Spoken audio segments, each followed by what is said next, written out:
कुमार भाटी, मानक जी, मैं भाटी जी बोले, कांग्रेस को भाटी साहब प्लीज रुकिए ना, प्लीज एक सेकंड। राजकुमार भाटी बोलेंगे प्लीज, उनका टाइम। ओनली राजकुमार भाटी, रुक जाइए प्लीज, ओनली राजकुमार भाटी। भाटी साहब आप बताइए आखिर चल क्या रहा है ये उत्तर प्रदेश में, राहुल गांधी की क्या स्ट्रेटेजी है? नहीं देखिए, एक तो बहन मायावती सम्मानित नेता हैं देश की, हाँ। और इसलिए और ज्यादा सम्मानित हो जाती हैं कि वो बहन हैं, महिला हैं और वो दलित समुदाय से आती हैं। हाँ। तो उनके प्रति पूरा आदर रखते हुए मैं ये कहना चाहूंगा कि जो राहुल गांधी ने सवाल पूछा, ये तो प्रदेश का बच्चा पूछ रहा है, और खास तौर से जो बीएसपी का वोट बैंक है दलित समुदाय, उसके अंदर ये अकुलाहट है कि बहन जी चुनाव क्यों नहीं लड़ती हैं ठीक से। ये सवाल तो सबके मन में है। और मानक जी, देश की आजादी के 8 साल बाद राष्ट्रकवि रामधारी सिंह दिनकर ने एक कविता लिखी थी। इससे क्या मतलब आपका है? अरे खान साहब उन्होंने उनकी बहुत प्रसिद्ध कविता है, आपने जरूर सुनी होगी। और ठीक से कैसे? अरे खान साहब सुन लीजिए, खान साहब सुन लीजिए कि समर शेष है नहीं पाप का भागी केवल व्याध, जो तटस्थ हैं समय लिखेगा उनके भी अपराध। जब आमने सामने की लड़ाई हो, जब सिद्धांतों की लड़ाई हो, जब मूल्यों की लड़ाई हो, जब देश हित और समाज हित की लड़ाई हो, जो दो तटस्थ होते हैं वो भी अपराधी सिद्ध होते हैं। ऐसे समय में तटस्थ नहीं रहा जाता। और दिनकर जी की कविता का ये भी लब्बोलुआब था कि आजादी की लड़ाई पूरी होने के बाद हमारी लड़ाई खत्म नहीं हुई है, अभी हमें गरीबी से लड़ना है, शोषण से लड़ना है, अन्याय से लड़ना है, महिलाओं को अधिकार दिलाने हैं, दलितों को अधिकार दिलाने हैं, किसानों को अधिकार दिलाने हैं। ये सारी लड़ाइयां जब चल रही हैं तो बहन जी जैसी बड़ी नेता, बहन जी जैसी शानदार नेता और बहुजन समाज पार्टी जैसी बड़ी पार्टी तटस्थ क्यों हो जाती है? वो कह रही हैं वोट ही ट्रांसफर नहीं हो पाता हमको आपका। नहीं आप उनका वोट ले जाते हैं। देखिए ये भी कुतर्क है। हाँ। जब बहन जी अकेली लड़ी 2019 में तो बहन जी 2014 में तो बहन जी 0 पे थी, और जब 2019 में हमारे साथ समाजवादी पार्टी के साथ लड़ी तो 10 सीट पे थी वो। हाँ। और इस बार भी अगर हमारे साथ लड़ी होती तो 10-15 सीटें बहन जी ने जीती होती और भारतीय जनता पार्टी 4-5 पे सिमट जाती। तो राहुल गांधी ऐसी बात क्यों कर रहे हैं? एक बात और, प्रेम शुक्ला जी ने एक बात कही कि बसपा को जोड़ने में राहुल गांधी असफल सिद्ध हुए। इसे हम पलट के ऐसा भी कह सकते हैं कि मोदी जी और अमित शाह सफल सिद्ध हुए। कैसे?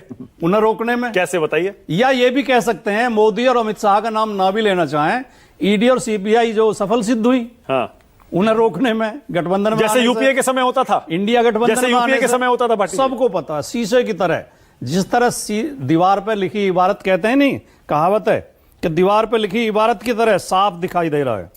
अब देखिए असली बात यह है मानक जी, मैं बहुत गंभीर बात कहना चाहता हूं। हाँ।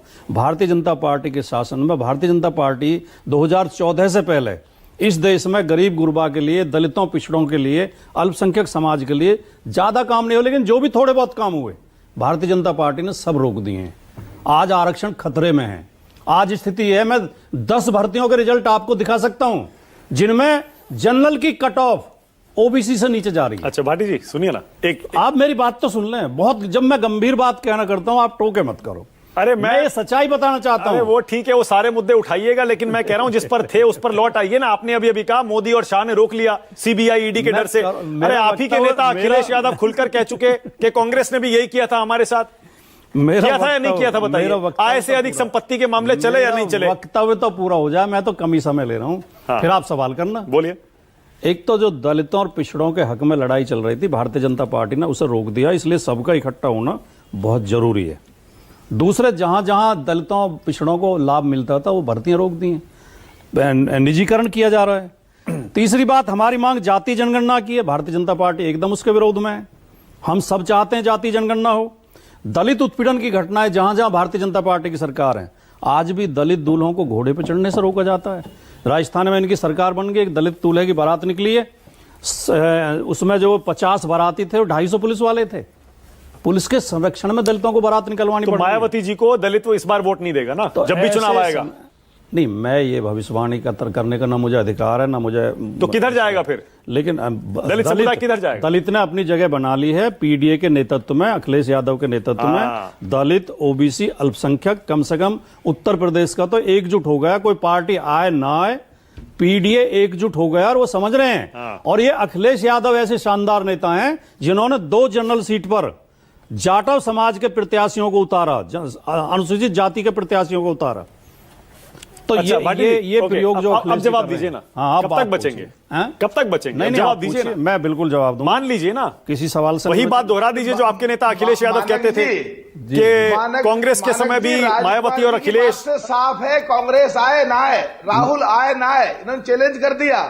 हाँ बिल्कुल, मैंने वही सुनना चाह रहा था भाटी जी से, उन्होंने बोल दिया। वो बोले कि दलित समुदाय, पिछड़ा समुदाय, अल्पसंख्यक समुदाय समाजवादी पार्टी के साथ आएगा, कांग्रेस के साथ जाए या ना जाए, उनके साथ नहीं जाए। दलित, आदिवासी, पिछड़ा, अल्पसंख्यक पीडीए के नेतृत्व में अखिलेश यादव के नेतृत्व। ठीक है भाटी जी, अब जरा हो चुका है, आएगा नहीं, आ चुका है। भाटी जी अब दोहरा दीजिए, कह दीजिए कि कांग्रेस के जमाने में भी यही हुआ जो मोदी और शाह ने किया। मैं आपके चैनल पर कई बार बोल चुका हूं, अतुल लौंडे पाटिल उस डिबेट में थे, इनके सामने मैंने बोला था, मैं सैकड़ों बार बोल चुका हूं। हाँ। पहले समय में सामाजिक न्याय के प्रति कांग्रेस ईमानदार नहीं थी, लेकिन आज हमें उनकी नीयत पर पूरा भरोसा है। अब कांग्रेस जाति जनगणना के भी पक्ष में है, पिछड़ों का आरक्षण बढ़ाने के भी पक्ष में है, दलितों को न्याय देने के भी पक्ष में है। और राहुल गांधी ले गए तो आपका यह पीडीए का वोट? नहीं, राहुल गांधी ले जाएं या हम ले जाएं या कोई, मैं तो कह रहा हूं पीडीए इकट्ठा हो चुका है। अच्छा ठीक है।